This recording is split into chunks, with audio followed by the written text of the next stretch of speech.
climbing. And I guess it just, when something gives you that much, it doesn't really even feel like a sacrifice or hard work to invest yourself in it. It just feels like this is what I love to do. This is what I do. I'm going to keep doing it. I mean, there's certainly ups and downs. Like, this winter, so I have these local projects. I really like putting in new routes, putting in the bolts and being the first to get the first ascent. I like the kind of exploratory aspect, the puzzle solving of it. You're the first one to figure out the sequences. And, if you put the routes in, no one else really is climbing on them until you do them, which, gives you the advantage of having a little bit of peace and quiet in a pretty popular sport. So I've got these things I bolted around Boulder. One's in the Flatirons, another one's in a canyon west of here that, I had tried some and could do moves and link moves, but couldn't really link enough moves in succession to feel like, oh, these things are possible. But I could see that they could be possible. So this winter, I trained a lot, specifically for these routes, because they're both sort of in the same style, which is very, very bouldery. Both of them have like two cruxes back to back, a hard boulder problem into a slightly less hard boulder problem with no real rest in between, which just sort of requires that you fire your muscles in a certain way, recruit in a certain way. It's not sort of what we typically think of like with a long, hard rock climb where you're resting and slowing your breath at rest and slowing your heart rate and getting ready. This is just full on, like, once you're in the section, you have seconds to execute before, you go totally anaerobic and fail. And so I trained really specifically for those and got really close on one of them a week or two ago and put my whole spring into it.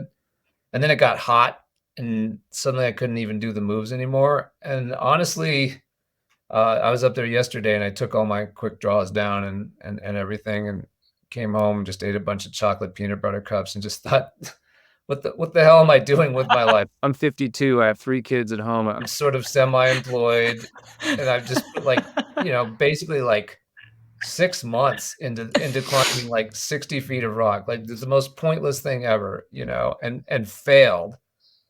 And I'm just thinking, why? Like, what kind of idiot does this? And, objectively, like most people in society would probably look at that and be like, yeah, what are you doing? Like, you're at the age where you should just be earning money and, I don't know, going to resorts with the kids, like package Disneyland stuff.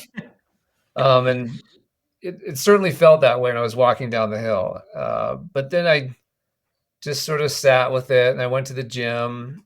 I went to 2 gyms actually, because I like training a lot. I went to the bouldering gym, the Spot, and then I went to the Boulder Rock Club and did auto blaze. And when I was done, my body felt really good, just like climbing. And I was like, you know what? This is the thing that makes me feel the best. I don't really have a choice in the matter. So yeah, there's lows for sure with choosing to devote oneself to something like this, into a phase of life in which your body is A, breaking down, and B, society probably expects you to not be sort of pursuing this young person's activity. But again, I just came home like full of endorphins and like, okay, I'll come home and work tomorrow and take a rest day. And then Wednesday, I'll be just as psyched to climb again as I was when I was like 17 years old. And it's true. Like, I'm going climbing again tomorrow with my friend Brandon to a new cliff we found. And like, I'm excited, my pack's all packed. I got my water, my food, my snacks already. Like, yeah, I think that feeling, it diminishes. Like, we all lose our youthful enthusiasm for all things in life and maybe even our passions, but you develop, I think, that long-term relationship with the passion. I mean, kind of like a marriage. Like, you probably don't have the lust and passion in month one, in year 20 that you do in month one, but there's that deep abiding love. And I guess that's why I continue. I'd say deep abiding love. I mean, I don't know, how long have you been climbing, Kush? 2004.